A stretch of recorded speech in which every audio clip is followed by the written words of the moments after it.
Hey, 8th grade. I got a request to go over some of the stuff from the homework that was for 5-8 and also some things from the review. I'm not going to do the exact problems from there because I want you to try them out after this video and see if it helps, but I'm going to do problems that are very similar to it. So, I think in your homework, especially numbers 22 and 24, they were asking you to graph the negative absolute value of x. It would have looked something like this. All right. So if I was going to graph this particular function, what I'm going to do is I'm going to start with a table of values.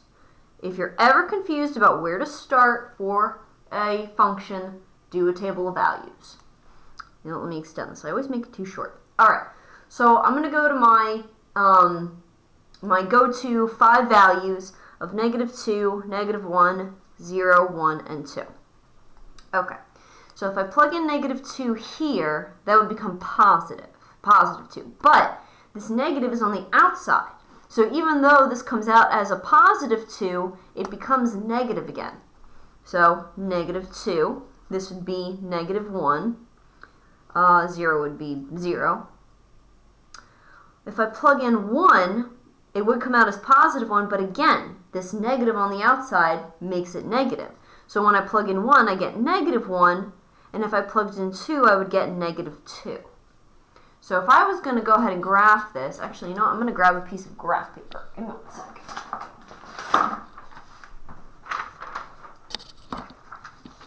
So if I was going to graph this on my coordinate plane, I'm just going to make a quick x and y axis. Oh, I should have done it the other way. That's okay. No big deal. No big deal. All right, so we have 0, 0. That was one of our points. I'm just starting there because that is going to be the vertex. It's going to be with the point in our absolute value. It's where it meets at the top. We had -1 and -1, -2 and -2, 1 and -1, 2 and -2. So you see, and I'm just going to draw my arrow lines going right through it, it's almost the exact opposite of our original function. So remember, our original function looked like this. Oh, I did a smudgy. Oh, sorry guys, that's ugly looking. Oh well. So this particular absolute value function is y equals the absolute value of x. And this one is y equals the negative absolute value of x.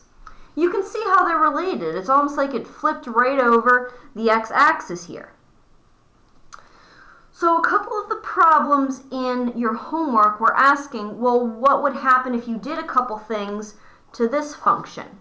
So for example, if I don't know, y equals the negative absolute value of x plus 2. All right, remember, if something is on the outside of the absolute value bars, this is going to make it move, oops, sorry, I almost wrote left or right. This is up or down. If it's on the outside, it's going to move up or down. Now, since this is a +2, it's going to be moving up. What do I mean by making it move up? Well, you're going to start with the vertex. The vertex is going to move up 2 units, and every other point is also going to move up 2 units. So when I go ahead and graph this, I don't have to make a table of values. I'm just going to start with what I had originally, and you know what? I'm going to, I always do this, make it longer. There we go. All right, I'm going to graph my original one. I'm going to graph y equals the negative absolute value of x, and I'm going to show you how it moves from here to here.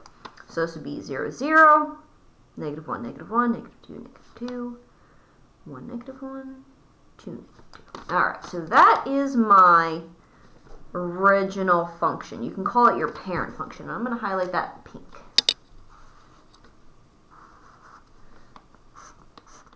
All right, that's that guy. Now, without even having to make a table of values, I'm going to graph him. Since this is on the outside, this means this entire graph is going to shift up 2 units. So I'm going to start with the vertex. Move that one up 2 units. Move this guy up 2 units. Move this guy up 2 units. Same with this one, 1, 2. Move him up 1, 2. And that is what this guy, and I'm going to highlight him in orange, whoops, would look like. Okay? So if you see something on the outside, it's going to make your original function move up or down. So it's going to look the exact same. It's going to be the same width going in the same direction, but this guy has shifted up 2 units because it's +2 on the outside.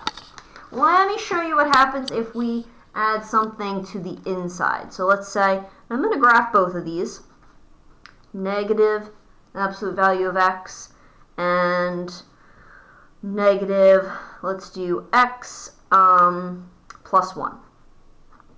Okay, keep it simple. And again, I'm going to highlight these. I'm going to go ahead and do that right now. Keep you in pink.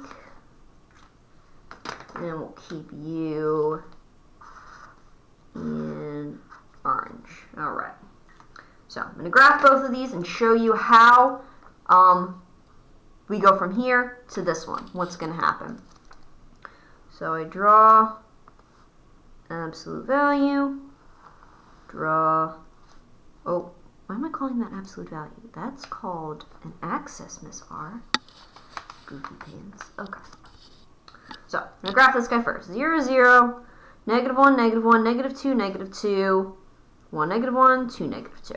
All right, so this is my original function. This is my pink one. Okay. So if you see something that is on the inside, this is going to make it move left or right.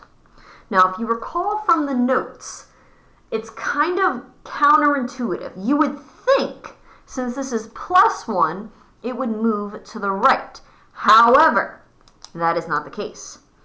If it's +1, it's going to move to the left.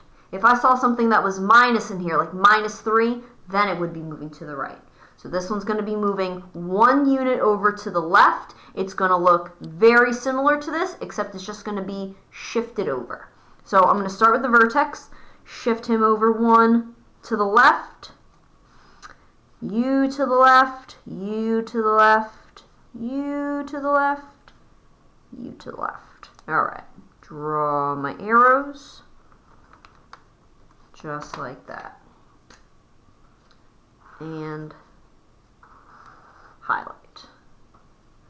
So you can see how we go from the original to our new one. It started here and moved 1 space over to the left. All right, so use this if you are having trouble with the absolute value graphs. Go ahead and stop this video now and go back to those and see if you have any better luck with them.